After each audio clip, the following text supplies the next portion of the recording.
Welcome back to Vancouver Carpenter. Just totally let the customer's dog out of the house. Here she comes.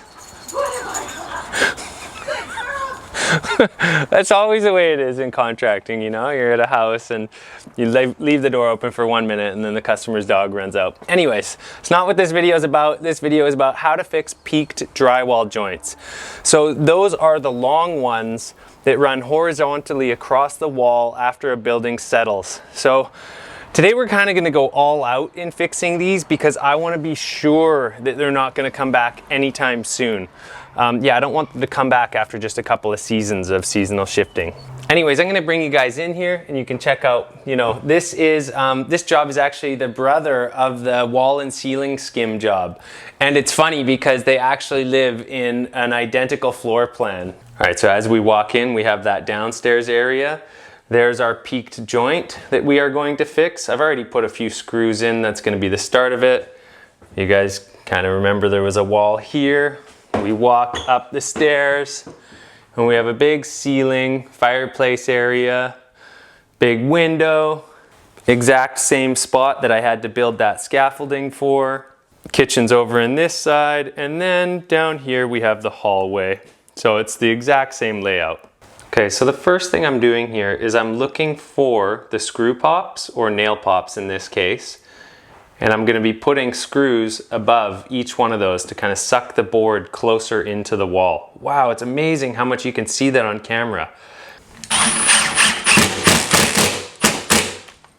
And I'm going, as usual, just enough that the screw head is just slightly sunk, and I can see that these just poke out even more after. That top joint is so solid, but this lower one down here, this one's definitely got some loose spots, some blisters. So I'm gonna carve this one out, but that top one I actually am gonna float out. Because now that I've screwed it closer to the wall and it's not really showing much signs, if any, of screw pops up on that joint, I should say nothing serious. I'm pretty sure that if it gets buried with a good coat of Quickset, that one's actually going to disappear. All right, now comes the fun part. So we gotta find this joint, carve it out. So I'm just following the line for starters. So it'll be interesting to see what's under here. Here's the old tape. It's pretty clear that there isn't actually much holding these together anymore. Like there's nothing binding the boards together. Here's that biggest sort of blistered spot right there.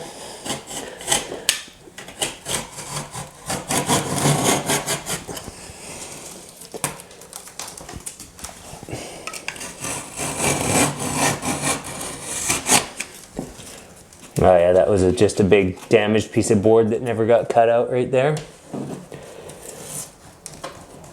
I think I'm gonna leave the rest of it further back because it's not in that bad shape.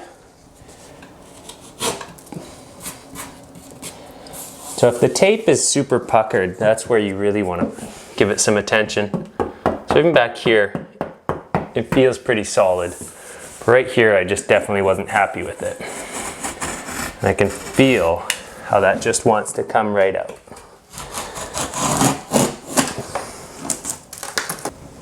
Okay, so now we need to create a bit of a recess to hide the new tape. And then we want to scrape this down.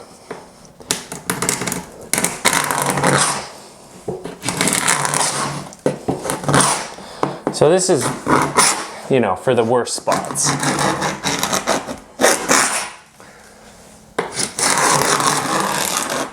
I'm not going to do this on all the joints.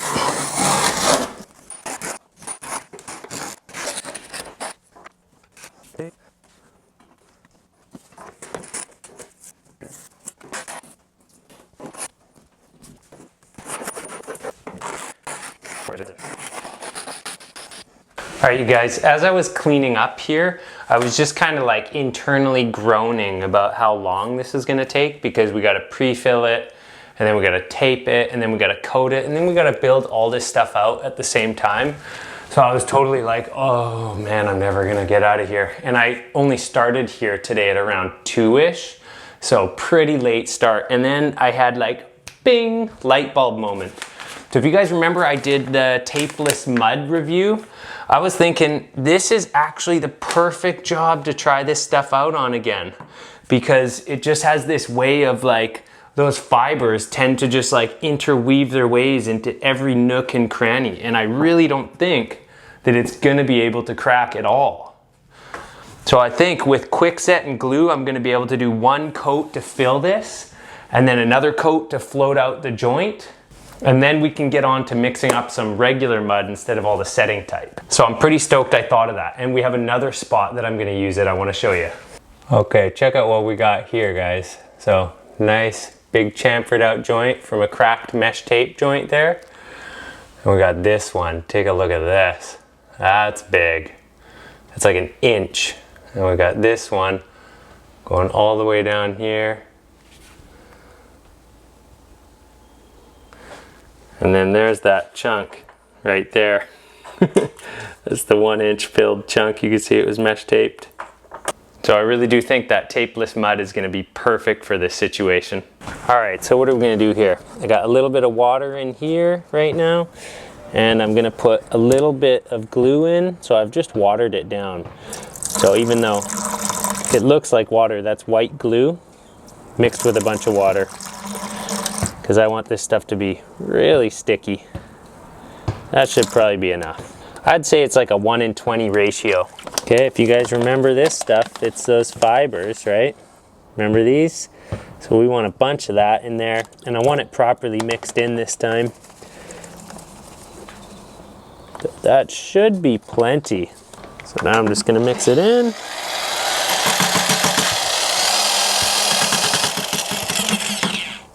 Hamilton 20 minute.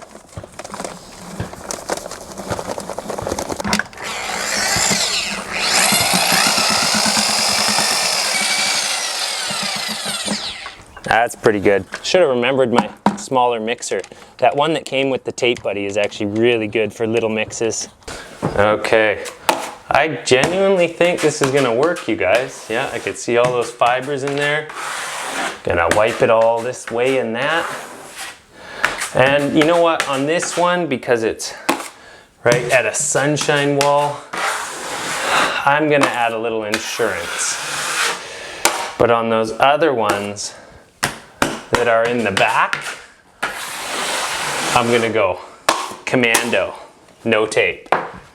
Oh man, it really, I don't even think it needs it. But hey, just for some real easy insurance, let's just embed this in here. I mean, I wouldn't trust just mesh tape and hot mud to do this repair on its own. But that's solid.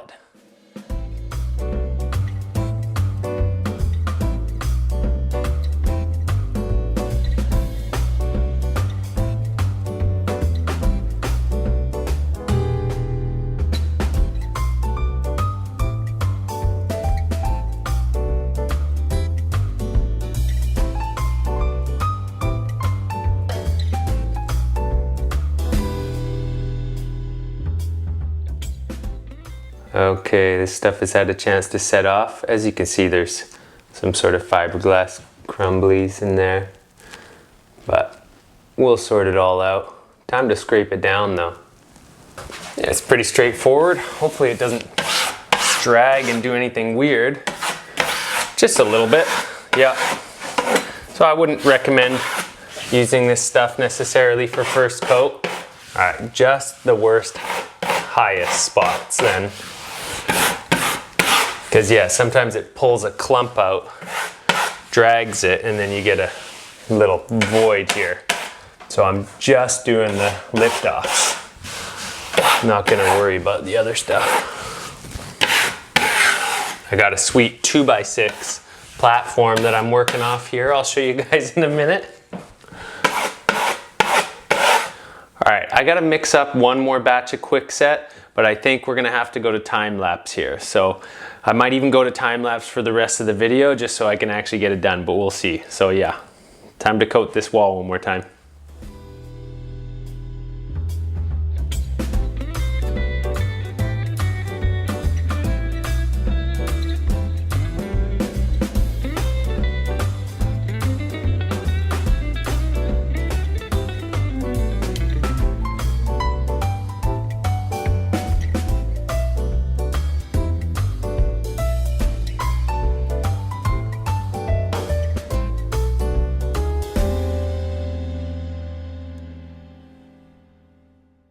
All right, you guys, it's mostly set up. We got a few little like light spots that aren't set up, but let's take an up close look at this. Okay, you see these light spots right here? Yeah, those are not set up for some reason. And I got one other problem here. So you know I used that tapeless mud stuff, so it's like fiberglass fluff. There's a few spots where I gotta peel this stuff out of here, or I'm basically gonna have not a blister, but just an empty void of fluff. But overall, we're looking pretty good. All right, I got all those little bits scraped down and filled. So now what I gotta do is put some, what do I have? Finish mud. So fairly thick finish mud. And I'm gonna try and get this done in one finished coat of mud. Coat of finished mud. Let's take a look at the consistency of the mud. Okay, so I got this stuff pretty thick, if you can tell. You know, it's not wanting to fall off the knife too quick and easy. All the air's mixed out of it. It should coat real nicely, so let's see. All right, so if I take my time working the mud, I might be able to get it without any bubbles. So let's see. But if it's gonna cause me a lot of headaches, then I'm just gonna do a second trip. Because I would rather just take my time, do a nice job, and come back for a second trip than like fuss and fight the air in the mud. So also 2 coats will always do a way nicer job than trying to get it in 1 coat of all-purpose or topping, whatever it is you're using. Okay, what are we looking at? Oh, it might. Okay. It might do it. All right, so get it on there nice. Question is, do I do the entire wall or do I just do the parts I've coated? I think I'm gonna do most of it. Okay, let's see. Oh, it's looking pretty good. Gonna be a little bit of pinholes, but very close. That looks good.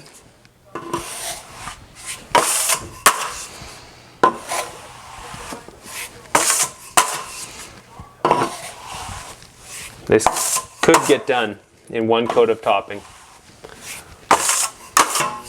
I'm gonna try.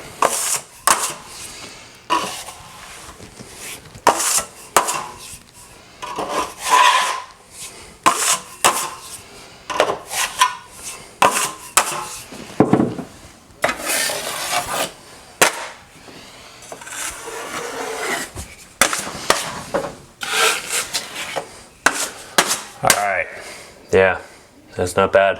All right, so even though that doesn't look that great, that can be sanded out. Let's keep looking. Let's keep looking. It's not bad. It's not bad. That can be sanded out. But let's look at the texture of the mud, because that's key. So right there, there is no bubbles in that mud. It's nice and consistent. No porosity.